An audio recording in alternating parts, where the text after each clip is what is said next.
اگر اللہ کہہ رہا ہے کہ اہل انجیل کو چاہیے کہ قرآن اپنی کتاب کے مطابق فیصلہ کریں، تو اہل قرآن کو بھی چاہیے اپنی کتاب کے مطابق فیصلہ کریں۔ اہل قرآن تو ہم ہیں نا، کافر ہیں، ظالم ہیں، فاسق ہیں، جو کتاب اللہ کے مطابق فیصلہ نہیں کرتے۔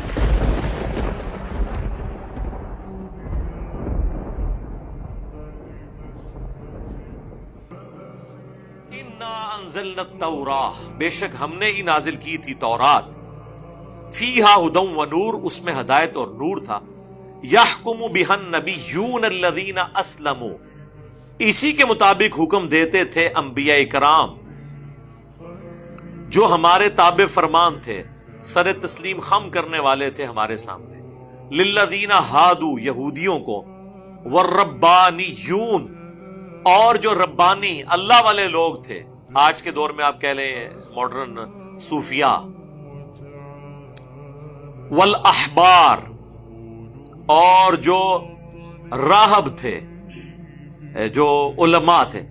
احبار وہ علماء جو علم کی گہرائی میں اترے ہوئے ہوں۔ یہ دو ٹرمز یوز ہوتی ہیں نا، احبار اور رہبان، عالم اور اللہ والے، وہ بھی اسی کے مطابق فیصلہ کرتے تھے۔ فیصلہ یہ نہیں کہ صرف انہوں نے کوئی مقدمہ چوری کا آگے تو اس کے مطابق فیصلہ کرنا ہے، فیصلہ یہ کرنا ہے کہ انہوں نے یہ بتانا ہے کہ اللہ تعالیٰ نے قرآن اور سنت، یا اس زمانے میں تورات اور انبیاء کی سنت میں کیا احکامات دیے ہیں، معاشرتی زندگی کے حوالے سے، آئلی زندگی کے حوالے سے، انڈیویجول کی زندگی کے حوالے سے، حکومت کے حوالے سے، ہر لحاظ سے۔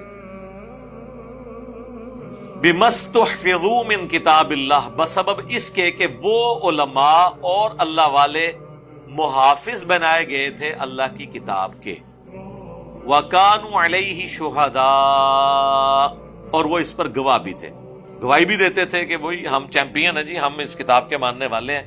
اور ظاہر ہے کہ علماء ہی محافظ ہیں۔ جامعہ ترمذی میں حدیث موجود ہے کہ علماء انبیاء کے وارث ہیں، اور تعلیقاً یہ سیدنا امام بخاری نے بھی صحیح بخاری میں یہ روایت لی ہے ایک گولڈن کوٹ کے طور پر، کہ علماء جو ہیں یہ انبیاء کے وارث ہوتے ہیں، کیونکہ انبیاء کی وراثت علم ہوتا ہے، دولت نہیں۔ تو وہ احبار اور رہبان کتاب اللہ کے محافظ تھے۔ سورہ توبہ میں آگے چل کے آئے گا، کیوں نہیں روکا ان کو ان کے احبار اور رہبان، ان کے صوفیاء اور علماء نے حرام خوریوں سے۔ پھر سورہ توبہ میں اللہ نے بتا دیا، اس لیے نہیں روکا کہ وہ خود حرام خور ہیں، ہاں جی، کہ اکثر احبار اور رہبان لوگوں کا مال ناحق طریقے سے ہڑپ کرتے ہیں۔ پھر اللہ تعالیٰ نے جا کر اس کو کنکلوڈ کیا کہ قیامت والے دن جو سونا اور چاندی انہوں نے جوڑے ہوئے ہیں، یہ گرم کر کے، پگھلا کے، ان کے ماتھوں پر، ان کی کروٹوں پہ، ان کی پیٹھوں پہ داغے جائیں گے کہ یہ وہ مال تھا جو تم نے جوڑا تھا، اور اللہ کی راہ میں اس میں سے صدقہ اور خیرات اور فرض زکوٰۃ ادا نہیں کی تھی۔ تو اللہ تعالیٰ مارا کہ یہ احبار اور رہبان محافظ ہیں۔ تو اس لیے علماء کا درجہ واقعی بہت ہے۔ مطلب آپ ویسے مجھ سے اگر اس طرح کی بات سن کے آپ لوگ حیران ہو رہے ہوں گے کہ یار تو علماء کو رگڑا لگایا ہوتا ہے، ان علماء سے تو ہمارا کوئی اختلاف ہی نہیں ہے، وہ ان علماء کو کہاں سے رگڑا لگایا، ان کو تو ہم نے احترام سے ان کی کتابیں یہاں پہ رکھی ہوئی ہیں۔ آج امام بخاری، امام مسلم دنیا میں آ جائیں تو سب سے پہلے میں ان کی جوتیاں پکڑ کے تو ان کے پیچھے پیچھے ہاتھ باندھ کے چلوں گا۔ لیکن اگر آپ علماء سے مراد یہ لے رہے ہیں کہ جنہوں نے جو ہے وہ مکے اور مدینے کے نام کے اوپر اپنی گاڑی میں سواریاں سوار کر کے جا کے اجمیر شریف، بغداد شریف، دیوبند شریف، بریلی شریف اتار دی ہیں، تو سر ان علماء کو تو ہم ماننے کے لیے تیار نہیں ہیں۔ یہ تو غداری کر رہے ہیں، یہ تو دھوکہ دے رہے ہیں، یہ تو پیغمبر کے نام کے اوپر ان کے ماننے والوں کو دھوکہ دے رہے ہیں، تو منافقت کر رہے ہیں۔ یہ کہاں سے وہ علماء ہیں؟ علماء وہ ہوں گے واقعی جو کھڑے ہو جائیں گے پیغمبر کے لیے۔ اور دیکھیں بنیاد وہی ہے کہ ربانی اور علماء کتاب اللہ کے محافظ بنائے گئے تھے، اور ہمارے جو ربانی اور احبار ہیں، صوفیاء اور علماء، یہ کہتے ہیں جی قرآن ڈائریکٹ نہیں پڑھنا، گمراہ ہو جاؤ گے۔ کوئی کی قاعدے کئی مطلب ہوتے ہیں، تو ایک ہی مطلب دس دے، کئی کہ تینوں بھی نہیں پتا، وہ حدیثاں دا پتہ نہیں کنیاں کتاباں ہوندیاں نے۔ یعنی یہ تو روند ڈالنے والی بات ہے۔ یہ تو اسی طریقے سے ہے کہ ایک بندہ کالج یا یونیورسٹی میں ایڈمیشن لینے جائے اور اس کو وہاں پہ ٹیچر اور پرنسپل یہ کہنا شروع کر دیں کہ آپ کو پتہ ہی نہیں ہے جناب کہ مینجمنٹ میں تو کتنی برانچز ہوتی ہیں، پھر ہر برانچ کی کتنی سب برانچز ہوتی ہیں، پھر ایک ایک سبجیکٹ کی کتنی کتابیں ہوتی ہیں. مطلب یہ آج تک کسی کالج یونیورسٹی والے نے کیا ہے؟ پھر تو کوئی داخلہ ہی نہیں لگے گا. وہ کہیں گے ہاں جی بھائی ہوتی ہیں لیکن یہ کورس ہے، یہ دیکھیں آپ نے یہ دیکھنا ہے، یہ دیکھ لیں، یہ دیکھ لیں، اس میں جو پڑھنا ہے پڑھ لیں. یہ تو پہلے ہی رون ڈال کے بیٹھ جاتے ہیں جن کے پاس کتاب ہی ایک ہے، ٹیکسٹ بک. اور کتاب تو ایک ہی ہے نا، اس میں کیا 50 مطلب ہوتے ہیں جی گلاں دے. یعنی نعوذ باللہ اللہ نے کوئی دھوکہ دیا ہوا ہے قرآن میں. قرآن تو کہہ رہا ہے کتاب فصلت آیات، یہ قرآن وہ ہے جس کی آیات ہم نے خود کھول کے تفصیل کے ساتھ بیان کر دی ہیں. اب مجھے بتائیں اس کتاب کے اندر کون سی ایمبیگوٹی ہے، کون سا ابہام ہے کہ کہتے ہیں جی کئی مطلب ہوتے ہیں. ان سے پوچھے کئی مطلب کون سے مطلب؟ اللہ تو بالکل واضح کہہ رہا ہے وَلَقَدْ يَسَّرْنَا الْقُرْآنَ لِلذِّكْرِ فَهَلْ مِن مُدَّكِرٍ. قرآن نصیحت کے لیے آسان ہے کوئی سے نصیحت حاصل کرنے والا؟ اور وہ بس وہ جو کئی مطلب ہے نا، جو اس کا اپنا مطلب ہوتا ہے نا، اس کے علاوہ سارے مطلب وہ بیان کرتے ہیں، وہ اپنا نہیں کرتے جو اس آیت میں لکھا ہوا ہوتا ہے. وہ کئی مطلب وہ ان کے اپنے ہی ہوتے ہیں. وَكَانُوا عَلَيْهِ شُهَدَاءَ، اور وہ اس پر گواہ بھی تھے. فَلَا تَخْشَوُا النَّاسَ، پس نہ ڈرا کرو لوگوں سے، وَخْشَوْنِی، مجھ سے ڈرو. وَلَا تَشْتَرُوا بِآیَاتِی ثَمَنًا قَلِیلًا، اور مت بیچا کرو میری آیات کو تھوڑی قیمت لے کر. مجھے بتائیں یہ خطاب کس سے ہو رہا ہے کہ چند ٹکوں کے عوض میری آیات نہ بیچو؟ یہ آیات کون بیچتا ہے؟ عوام. فتوے جو لیتے ہیں پیسے دے کے، عوام سے تو کسی نے نہیں. کوئی ہاکی کا پلیئر، کرکٹ کا پلیئر تو پیسے لے کے فتوا نہیں دے گا، نہ اس کا فتوا کسی نے ماننا ہے. ایون ہمارے پاس لوگ نکاح طلاق کے فتووں کے لیے آتے ہیں، ہم علماء کے پاس بھیجتے ہیں کہ بھائی ہم تو اتھرائز ہی نہیں ہے فتوا دینے کے. ہاں مسئلہ بتائیں گے، فتوا نہیں دیں گے. چونکہ نکاح طلاق کا ایشو ریٹن میں ہوتا ہے، اس کے لیے پھر آپ کو ریٹن میں فتوے لینے ہوں گے. یہ وہ مسئلے نہیں ہے جیسے نماز، روزہ، حج، زکات، وہ تو آپ کسی زبانی بھی سن کے اس پہ کاؤنٹر ویریفائی کریں گے. لیکن یہ ایک ڈاکومنٹڈ چیز ہے. ظاہر ہے گورنمنٹ میں، جوڈیشری میں چیزیں چیلنج ہوتی ہیں، لہذا ریٹن میں ریکارڈ آنا چاہیے. نکاح نامہ بھی تو ریٹن میں ہوتا ہے. تو اللہ تعالیٰ ہمارا یہ آیات کو مت بیچو، اس سے مراد علماء ہے جو بیچتے ہیں اللہ کی آیات کو، اپنی یعنی دنیا کمانے کی خاطر مرضی کے فتوے لوگوں کو دیتے ہیں. جو بخاری مسلم میں حدیث ہے، تم سے اگلی قومیں اس لیے ہلاک ہوگی کہ ان کے اشرافیہ کے لیے اور قوانین ہوتے تھے اور عوام الناس کے لیے اور. اللہ کی قسم اگر میری بیٹی فاطمہ بھی چوری کرتی میں اس کے بھی ہاتھ کٹوا دیتا. یہ جب سفارش کروائی گئی ایک اعلیٰ خاندان کی عورت فاطمہ جس نے چوری کی تھی اسامہ ابن زید کے ذریعے، تو نبی علیہ السلام غصے میں آئے اور مسجد میں آپ نے خطبہ دیا ممبر لگا کے. اسپیشل آپ نے ایک سمجھ لیں کہ اجلاس بلا کے تو اس میں یہ سخت باتیں کی. وَمَن لَّمْ يَحْكُم بِمَا أَنزَلَ اللَّهُ، اور جو کوئی فیصلہ نہ کرے اس کے مطابق جو اللہ نے نازل کیا، فَأُولَٰئِكَ هُمُ الْكَافِرُونَ، تو ایسے لوگ کافر ہیں.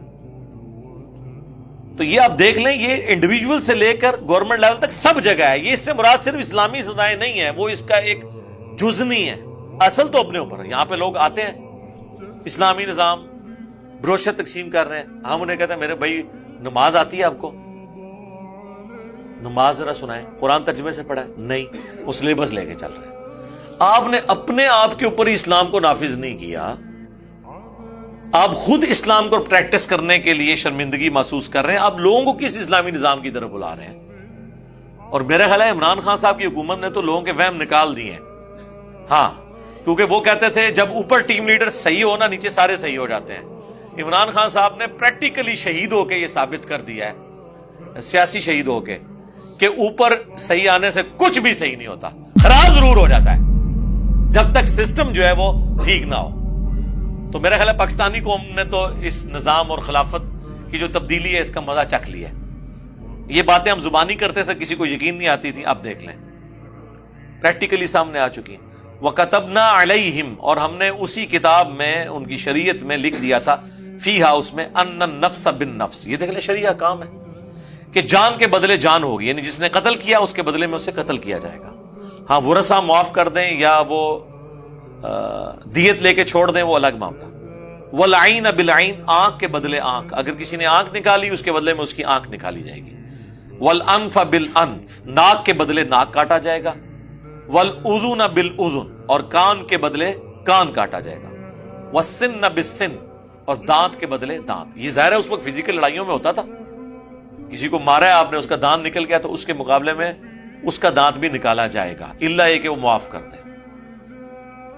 ناک کٹ جاتا تھا, لڑائیوں میں کان کٹ جاتے تھے, تو یہ اس زمانے میں چیزیں ہوا کرتی تھی, کان کے بدلے کان, یہ یعنی اس طرح کے معاملات ہوتے تھے, ابھی بھی ہو جاتے ہیں. والجروح قصاص, اور زخموں کے لیے اسی قسم کا قصاص ہے. یہ اب جنرل بات ہوگی ہے کہ اگر کسی کی پنڈلی کی ہڈی کسی نے توڑ دی ہے, اس کے بدلے اس کی بھی ہڈی ٹوٹے گی. ہر طرح کا جو زخم دیا جائے گا نا, اس کے بدلے میں بدلہ لیا جا سکتا ہے, لیکن خود نہیں لینا, جوڈیشری کے تھرو ہے, عدالت کے تھرو. فمن تصدق به, اور جو کوئی معاف کر دے, فہو کفارۃ اللہ, تو وہ اس کا کفارہ بن جائے گی. یعنی اللہ تعالیٰ کہہ رہا ہے کہ اس کو سزا پھر دینا ضروری نہیں ہے, اگر وہ معافی کر رہا ہے نا تو وہ معافی ہی کفارہ ہے, سزا کے ایکویلنٹ. اور پھر سورہ شورا میں تو آیا جو معافی کرتا ہے وہ اللہ کے حضور اس کا اجر پکا ہو جائے گا, اللہ تعالیٰ اسے پھر اس کا بدلہ دے گا. یہ نہیں ہے کہ وہ زبانی کلامی معافی ہو رہی ہے, اس کے اگینسٹ بہت اجر ملے گا ایسے شخص کو قیامت کے دن. وَمَن لَّمْ يَحْكُمْ, اور جو کوئی اس کے مطابق فیصلہ نہ کرے, بما انزل اللہ, جو اللہ نے نازل کیا, فَأُولَٰئِكَ هُمُ الظَّالِمُونَ, تو ایسے لوگ ہیں ظالم. وَقَفَّيْنَا عَلَىٰ آثَارِهِمْ, اور انہی آثار کے اوپر ہم نے پیچھے سے بھیجا عیسیٰ ابن مریم کو بھی. عیسیٰ ابن مریم یعنی جو بنی اسرائیل چلتے آ رہے تھے, اینڈ پہ بنی اسرائیل کے آخری پیغمبر ہیں حضرت عیسیٰ ابن مریم. اس کے بعد بنی اسرائیل میں کوئی پیغمبر نہیں آیا. صحیح بخاری میں حدیث ہے نا کہ تمام انبیاء آپس میں بھائی ہیں, اور میں عیسیٰ ابن مریم کے سب سے زیادہ قریب ہوں, کیونکہ میرے اور عیسیٰ کے درمیان کوئی پیغمبر نہیں ہے. لیکن اس میں بھی آپ دیکھ لیں آلموسٹ کوئی 550 سال کا وقفہ ہے. عیسیٰ ابن مریم 33 عیسوی میں اٹھائے گئے, اور نبی الاسلام 571 میں پیدا ہوئے, اور پھر 40 سال اور بیچ میں شامل کریں, اس وقت آپ کی پھر دعوت لانچ ہوئی. تو یہ آلموسٹ 550 سال کا فرق, یہ اس کو کہتے ہیں فترت کا پیریڈ جس میں کوئی پیغمبر نہیں آیا. تو بنی اسرائیل میں انبیاء کرام جو آئے تو اینڈ پہ اللہ تعالیٰ نے بھیجا اسی پر. وَقَفَّيْنَا عَلَىٰ آثَارِهِمْ بِعِيسَى ابْنِ مریم, عیسیٰ ابن مریم کو, مُصَدِّقًا لِمَا بَيْنَ يَدَيْهِ مِنَ التَّوْرَاةِ, جو تصدیق کرنے والے تھے اس کی جو کہ آلریڈی تورات موجود تھی یہودیوں کے پاس. تو حضرت عیسیٰ ابن مریم نسلاً خود یہودی تھے, بنی اسرائیل تھے, کیونکہ بنی اسرائیل تو غیر بنی اسرائیل کو پیغمبر نہیں مانتی تھی, اس لیے ہمارے نبی علیہ السلام کا بھی انہوں نے انکار کیا کہ یہ بنو اسماعیل میں سے ہیں. ان کی تصدیق کرنے والے تھے, لیکن مسئلہ تھا وہ غلطیاں ان کی نکالتے تھے. کہتے ہیں نا جی ہمیشہ غلطیاں نکالنا. عیسیٰ ابن مریم کا مشن جو ہے نا اس پلیٹ فارم سے پورا ہو رہا ہے. یعنی وہ بیت المقدس میں کھڑے ہو کر علماء یہود کو, وہ ایران والوں نے ایک فلم بنائی ہے حضرت عیسیٰ ابن مریم کے اوپر, وہ ایک نشست میں آپ دیکھ سکتے ہیں 1.5-2 گھنٹے کی ہے. اس میں انہوں نے ان کو وہ جو بیت المقدس میں انہوں نے علماء یہود کو خطبے دیے ہیں نا, اور جو علماء یہود نے ان کو رسپانس کیا ہے, وہ واقعی آپ کو اس زمانے میں انہوں نے پہنچایا ہے. بڑی زبردست اردو ڈبنگ کے ساتھ بھی آئی ہوئی ہے, انگلش میں بھی ہے وہ. اور وہ فلم انہوں نے اس لیے بنائی کہ چونکہ کرسچینٹی حضرت عیسیٰ علیہ السلام کا صلیب پہ چڑھ جانا اور یہ چیزیں پروپیگیٹ کر رہی تھی, تو ظاہر ہے کہ اب میڈیا وار میں ان کا مقابلہ کرنے کے لیے مسلمانوں کا جو ورژن ہے عیسیٰ ابن مریم کے بارے میں وہ بھی پیش کرنا تھا. وہ بڑے اچھے طریقے سے صرف انہوں نے وہ پورشن پیش کیا ہے. یعنی ان کا جوانی میں بس دعوت لانچ کرتے ہیں, دعوت لانچ کرنے سے لے کے آسمان پہ اٹھائے جانے تک, وہ والا پورشن انہوں نے بہت زبردست فلم آیا. ہماری ویب سائٹ ahlsunnatpar.com پہ بھی وہ رکھی ہوئی ہے مووی, آپ دیکھ سکتے ہیں. اس میں انہوں نے واقعی فلمایا کہ وہ کس طریقے سے آ کے ان کو باتیں کرتے ہیں. اب وہ ان کی عمر تو ہے وہ ہارڈلی 25 سال, وہ سامنے بیٹھے ہوئے ہیں بابے, جس کی داڑھی سفید ہو اس کے سامنے کالی داڑھی والا کیا کر سکتا ہے. ٹھیک ہے, وہ آ کے ان کی غلطیاں نکالتے ہیں کہ بتاؤ بھی تورات میں تو یہ سود کھانا حرام لکھا ہوا ہے, تم لوگ کیوں کھاتے ہو. تو پھر وہ ان کو مارنے کی کوشش کرتے ہیں, پھر اللہ تعالیٰ غیبی طور پہ ان کو بچاتا ہے, وہ پھر وہاں سے بچا کے نکال لیتا ہے. وہ انہوں نے سارا فلمایا بڑے اچھے انداز میں.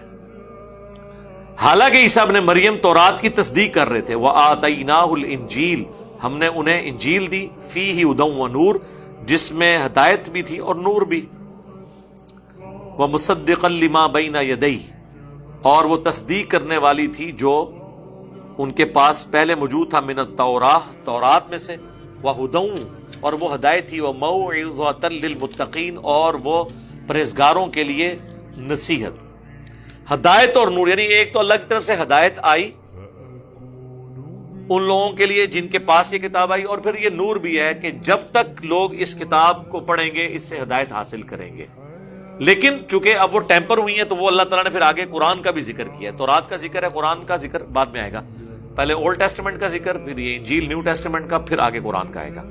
وَلْيَحْكُمْ أَهْلُ الْإِنْجِيلِ بِمَا أَنزَلَ اللَّهُ فِيهِ، اب اہل انجیل کو بھی چاہیے کہ وہ اس کے مطابق فیصلہ کریں جو اللہ نے نازل کیا ہے۔ اور ڈاکٹر اسرار صاحب کہتے تھے اس کو فلنگ دا بلینکس کر دیں کہ انجیل کی جگہ آپ قرآن لگا لیں۔ اگر اللہ کہہ رہا ہے کہ اہل انجیل کو چاہیے کہ قرآن اپنی کتاب کے مطابق فیصلہ کریں، تو اہل قرآن کو بھی چاہیے اپنی کتاب کے مطابق فیصلہ کریں۔ اہل قرآن تو ہم ہیں نا۔ وَمَن لَّمْ يَحْكُم بِمَا أَنزَلَ اللَّهُ، اور جو کوئی فیصلہ نہ کرے اس کے مطابق جو اللہ نے نازل کیا، فَأُولَٰئِكَ هُمُ الْفَاسِقُونَ، تو ایسے لوگ ہیں فاسق۔ تو یہ تینوں آیات کور ہو گئی۔ کافر ہیں، ظالم ہیں، فاسق ہیں جو کتاب اللہ کے مطابق فیصلہ نہیں کرتے۔